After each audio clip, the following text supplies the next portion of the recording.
अस्सलाम वालेकुम। क्या हाल है सारे बिराओ? ठीक हो? तभी फिट हैं, तकड़े हो? और सुनाओ, हालात कैसे चल रहे हैं? निज़ाम के कमेंट शमेंट दसिया करो। ते बाकी सुबह सुबह उठी कर क्या करो, मिसवाक खिसवाक मारे करो, सीता फिट रहा दिया।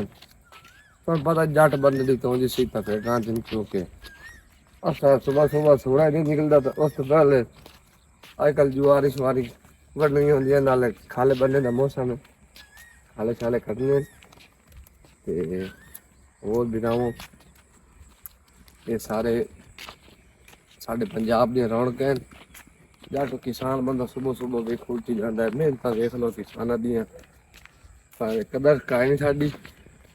इंशाअल्लाह अल्लाह खैर करे सी।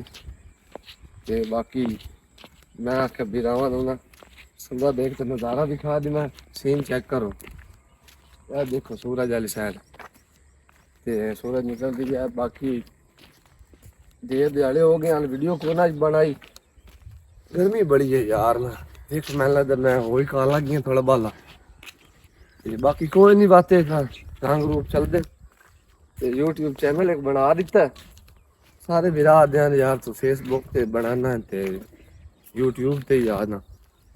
यूट्यूब ते मैं आखे चलो वीडियो तो वैसे बनाई दी, यूट्यूब ते जारी रखना।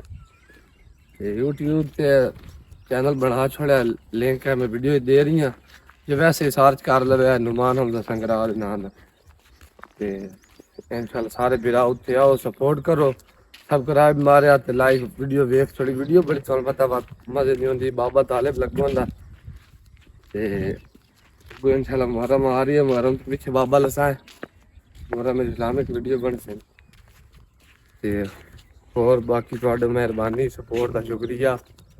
ते बाकी हंसते रहो ते वसते रहो, थोड़ा थोड़ा रलकते रहो, गल्लां बड़े ने निक्कियां नूं दसते रहो ते सुबह उठी के रल क्या करो लाजमी।